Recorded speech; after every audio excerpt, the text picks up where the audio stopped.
अस्सलाम वालेकुम। दादू केनाल 1990 ताईं शहर खां तमामु परे हुयो, मगर वधंदड़ आबादी जे करे अॼु दादू केनाल दादू शहर जो हिसो बणिजी वियो आहे। माज़ीअ में हिन दादू केनाल जे ॿिन्ही कपरनि ते मुख़्तलिफ़ माण्हुनि जे तरफ़ां ऐलान कया विया त असीं हिन जॻह ते हिफ़ाज़ती ॾियारी हणाईंदासीं त कंहिं बि अणवणंदड़ वाक़े खां असीं महफ़ूज़ रहूं, पर वक़्तनि फ़वक़्तनि उन्हनि वाइदनि ते को बि अमल न थियो।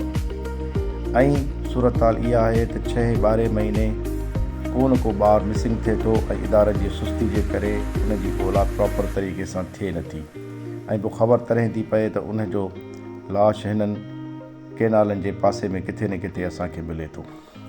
असीं उमेद कयूं था त सिंध जी नई हुकूमत जुड़ी वई आहे ऐं उहा हिन ॿिन्ही कपरनि ते हिफ़ाज़ती ॼार हणाईंदी ऐं हिकु मॉनिटरिंग जो सिस्टम बि रखंदी, छो त वधंदड़ आबादी जे करे जेके बि घर आहिनि उन ॿिन्ही कपरनि जे तमामु 100 फुट जे वेझो आहिनि ऐं जेका सहूलियत मिलणु खपे शहरनि खे उहा हिन वक़्तु मौजूदु कान्हे का।